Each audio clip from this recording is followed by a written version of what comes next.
Whether you're starting a business or looking to expand in Marana, our Town Development Services staff will walk you through the steps towards success. Learn about business licenses, development permits, business loans, local and state resources, and more. Let's get to work. For more information, visit maranaaz.gov/business development.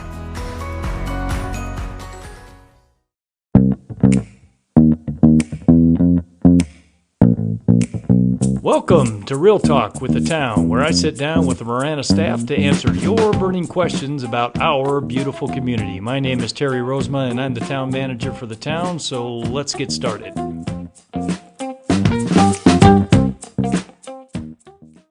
Welcome, everybody, to another episode of Real Talk with the Town. My name is Terry, and I'm the host for Real Talk, and today I have back with us once again, he's done several episodes with us in the past, Jason Angell. Jason, why don't you say hi to our listeners this morning?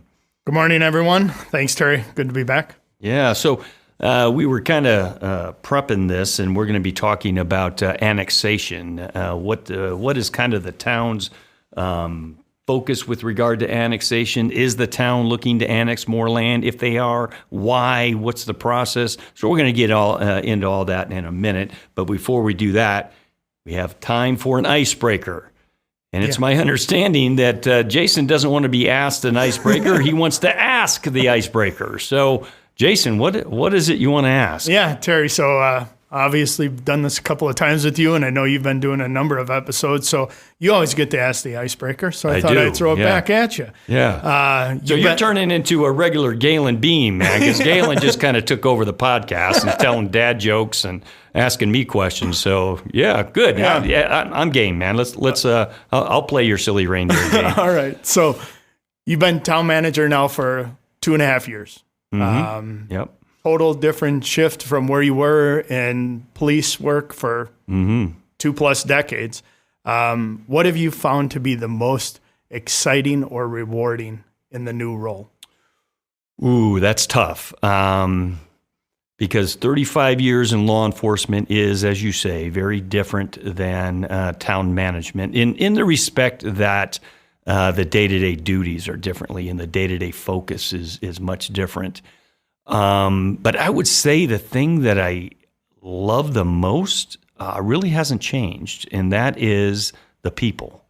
I love the people of the organization, and I love what we do, providing public services to the public at a very high level. And so that has been the most rewarding. A second to that would be the development, and that's your arena. Yeah. And I fully understand why you got into it, because it's fun, it's exciting.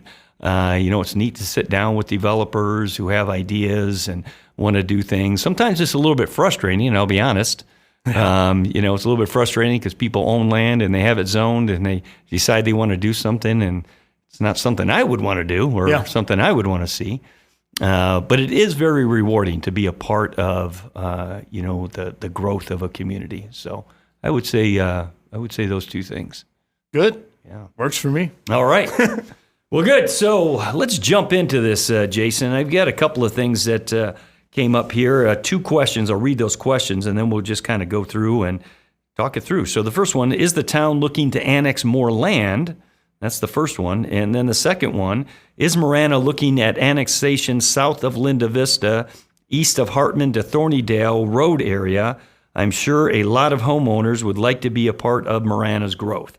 So those are kind of, the second one's a very specific question for somebody who probably lives down Linda Vista near Thornydale. But let's just kind of start more generically. Is the town actively looking to annex, would you say? No, we're not, Terry. And really that goes from state statute too. Mm-hmm. Statute changed a number of years ago. Actually, it was somewhat, my understanding, a result of when Marana annexed the Golden Triangle down to Orange Grove, where the Costco and Home Depot. State statute changed to regulate, how a municipality in the state of Arizona can annex property based upon, the dimensions that we have to follow, the widths, lengths by widths, and calculations of that. You don't get to just pick and choose commercial over residential. You you now have a stricter guideline. Yeah, and why? And so you're right. That statute actually got put into place because Marana went down to Ina and took all of Ina Road on either side, and then Thornydale on either side, and then Orange Grove and that whole area to get a bunch of retail that would help the town be able to grow. And the state went, "Oh, that's not okay. We don't want you doing that kind of thing." So and so why did the state do that? Well, really what it is it helps to prevent from creating islands or communities basically saying, well, we're going to take the good part, but not the bad part. And it's not to say bad part as far as the residential side, but residential doesn't bring in the revenues to the municipality like the retail and commercial does. And then when you also start to limit what type of infrastructure you want to take in, well, we'll take all the commercial, but we won't take the streets that are right adjacent to it. We'll let the county or the other municipality deal with the maintenance obligation, but they don't get any revenue to help support that. It's to really cut that off. So it's more that, residential is a big user of services, right? So it costs a lot to have residential. Commercial, although it does use some of the services, they're producing revenue that helps to pay for those services. Residential areas don't really produce any kind of revenue to pay for the paving of the streets and things of that nature. Is that fairly accurate? That's exactly it. Yeah. We get small revenues annually from the state shared revenues that come in for residential existing residences, but it's a fraction of a percentage of what we would collect through commercial and employment sectors. Yeah. So we're a pretty big, geographically speaking, we're roughly 60,000 people. We'll just call it even 60,000. And we're roughly 121 plus some change there, square miles. So, pretty big for the population that we have. So what would be the value of annexing anything for that matter? Yeah, and that's a great point. We've really got three different communities within our community when you look at the northeast side, the northwest side of the community, and then the pretty much fully built out southern part of our community down in the Cortero area. And how do it's a large focus of ours to try and bring those three together for services and continuity as far as utilities and things of that nature. So we do get requests to annex or consider annexations on the outskirts of our community, which is why we adopted an annexation policy earlier this year. Oh, okay. So let's talk about that. We've got an annexation policy, and tell me first of all what prompted. Why would we even have an annexation policy? Let's talk about that first. Well, it's just mainly to look at for a consistency purposes. What are we regularly going to evaluate every time a request comes forward? Because it's not staff's responsibility to say what's right or wrong as far as an annexation, what's good or bad. Right. We go through, we do an unbiased evaluation based upon the different areas, whether it's service level demands, development capabilities, alignment with general plan, things of that nature. And we bring it to the council and we say, here are the pros and cons of this request, and let them, debate it as to whether or not they want to continue to explore that annexation. So that's really what it boils down to, is getting a better understanding of what is the request and what is the pressures that it would add to the community as far as service levels. So some of those pressures could be, correct me if I'm wrong, but infrastructure. If the infrastructure is woefully underdeveloped, the roads are in poor condition, water lines and sewer lines have to be replaced, all of those things would be things that would be looked at and considered? Yeah, absolutely. And the thing is we look at it from a long-term standpoint. Development always pays its way. So up front, the developer will say, well, I'll add that extra mile of, infrastructure and pay for that to come in. But then we have to look at the long-term service maintenance of that. And if that development comes in and it's 100% residential, it's not going to cover the cost of that mile of infrastructure.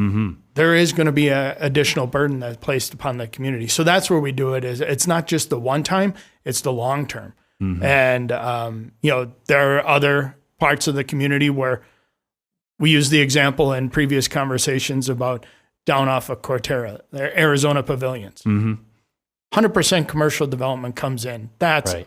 a gold mine as far as coming in for annexation. If they were to request an annexation for something like that, because it's all commercial. Right. It's limited infrastructure that has to be built in. A lot of the infrastructure that serves those businesses down there is private. So it's not our obligation. So it's things like that we look at. What type of service levels are placed on the community versus what is the benefit as far as additional tax base and services that are being brought in.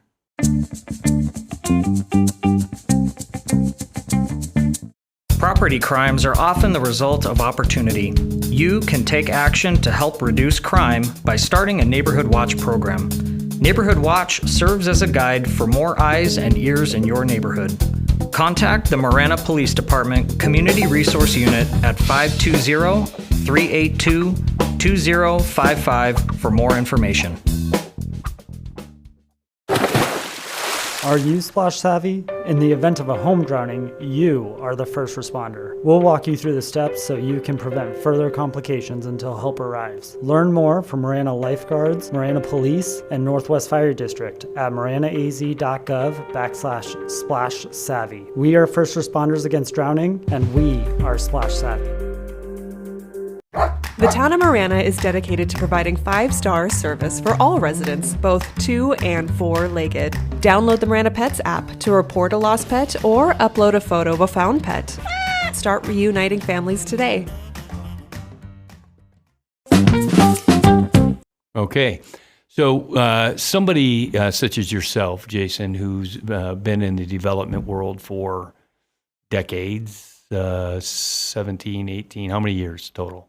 It'll be 22 years. 22 years, man. Not 22 as many years. as you were in PD, but... Yeah, 22 years. So that's a long time to be in the development world. And so, your perspective, I'm interested to hear your perspective, especially, because you've come to me with a lot of, I don't want to say concerns, but thoughts, I guess, thoughts about, our community and what should be the focus. So from your perspective, granted, we answer to a body of people, meaning the council and the citizens of this community. But from your perspective, what do you think is the best approach for us as we develop? Is annexation really necessary? Is it more focusing on what we have? Do we have enough open space to be able to develop and grow? What are your thoughts on some of those? Yeah, like you said, we're roughly 122 square miles as a community. We're about 30% built out of that area. Now, so we've got 70% open space. Yes. So when people say, you're building too much, you're taking away all of our open space, there's 70% of the land is open space. So that's roughly 90 square miles, 80s, high 80s, yeah, 90. I think I think it was like 87 point something last time I ran it. But, keep in mind, a good portion of that open space is also state land. Yeah. Which is not something that is easily flipped over in any part of the state for development purposes. There's a long, drawn-out process for that to go through. And I'm not advocating for any of that here, just to be clear. But thanks for the clarification, man. We're about to get a whole bunch of letters and phone calls. Yeah. Don't send them to Terry. Don't send them to me. No. Like you said, I think the important thing for us as a community is to focus on connecting our infrastructure to better serve it. Right. We've got plenty of land here. We've got plenty of entitlements that are already in place.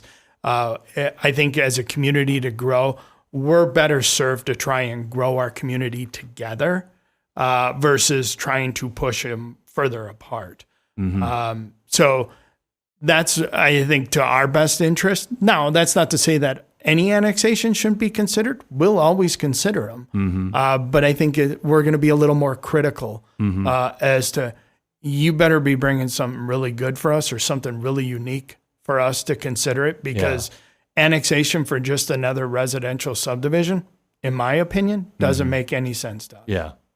Yeah. So we're really looking at and evaluating each and every project that comes to us. We kind of have with that annexation policy, which is a public document, people can go online and look at that. Really kind of outlines the things that we're going to be looking at to do a cost-benefit analysis. And I give my hats off to you and to Eric Montague and a few other people that really did a great job this past fall and then earlier this spring presenting it to our council. Those very things, a mechanism, we call it Eric's giant calculator, that really kind of accounts for an annexation and what it costs for us to deliver services to any given potential community, right? If it were to come in, what's it going to cost us? And we want it to be cost neutral. Yeah. Is it going to pay its way? So otherwise, it sounds like our focus is going to be on what we currently have. Yeah, I think between the policy and, like you said, the exercise we went through earlier this year as far as really boiling down every development down to a residential home and the cost of occupying services or maintaining services to support that home for the long haul. I mean, hats off to our team, the entire team. And when I say team, organization, departments did a great job. I mean, from Parks and Rec knowing everything down to an acre cost based upon the amenities that are there, the public works and water that know by linear feet of street or pipe, it's really amazing to be able to boil a development down to that level and use that as the strong justification as to why it does or does not work. Yeah. It's not the only, but it's a great tool to have. It's an amazing tool, and it's so helpful because if you don't take those things into consideration, you can find yourself, underwater pretty quickly. Yeah. Because infrastructure is costly, and if you can't maintain infrastructure, people get really frustrated because the roads are bad, and the water service isn't good, and all of those things. So we want to make sure that we're providing service at a very high level, 5-star in that respect. So. Yep. Great stuff. Let me just kind of look through here, any things that I might be missing. It looks like we've covered. So the one thing, the very specific question somebody was asking about, down Linda Vista over to Thornydale. Town at this point doesn't have any thoughts about annexing down that way that we've talked about. Anything you want to share about that? No, and I think specific to that question, the town would not be the one pursuing the annexation. Now, if an applicant or a group of property owners in that area wanted to come forward, one of the things they're going to have to do is come forward with a plan as far as what is the development potential there, but also a plan that shows how you're going to bring the existing county roads and infrastructure up to our service level. So it's, we're not looking to pursue it, but we would, if somebody came forward, we would hear them out and talk through what is the expectation. That reminded me, we have some kind of funky boundaries we do. in this community. And I'm wondering, would it ever make sense for us to annex, smaller chunks of land to kind of square things off and make it a little bit, I don't know. Yeah. And that's one of the criteria is, if you go to our general plan and you look at the planning boundary for us, let's just use the east side because the east side of the community is really where it's jagged all over the place. Our planning boundary is basically from Orange Grove and Thornydale. Take Thornydale straight up. That's a straight line right there. And it's for that purpose. Now, there's some areas in there that are fully developed that are on the east side of our community, but west of Thornydale that, we're probably not going to make any sense to bring that in. But then there's county islands within the area. You think around the Avra Valley area, right? The cement plants and all that, that's actually in the county. Right. But it's completely surrounded by Marana. Right. Those are the things that make a lot of sense to close those donut holes within the community. So that's what we'd like to do. Yeah. Well, very good. Anything else you want to add regarding annexation, Jason, before we bid our listeners adieu? Well, I think just the one point here is there's a question as far as public hearing.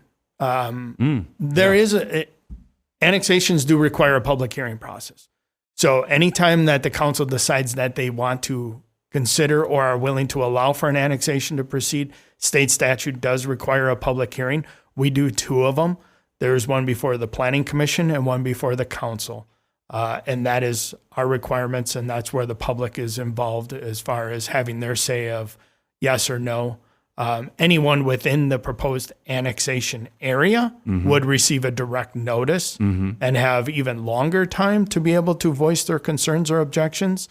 So there's quite a bit of opportunity. So if this is something that somebody's very interested in and they want to know whenever we're thinking about annexing something, and they're not necessarily in the annexation area, but they want to hear about it, they can. And I know that our communications manager would highly recommend this, getting onto our webpage and subscribing to all of our emails and notifications so that you do get notified about those things, signing up for our newsroom. You'd get all the news that way. You'd know whether or not there's any annexations coming our way. Well, Jason, I want to thank you so much for joining us here again today. Always a pleasure having you on the show. Thank you, listeners. Until next time. Submit your questions by visiting maranaaz.gov/realtalk and we'll answer them right here. To receive notifications for new releases, remember to click subscribe wherever you get your podcasts. Also, please follow the town on Facebook, Twitter, and Instagram to stay up to date on current news and events.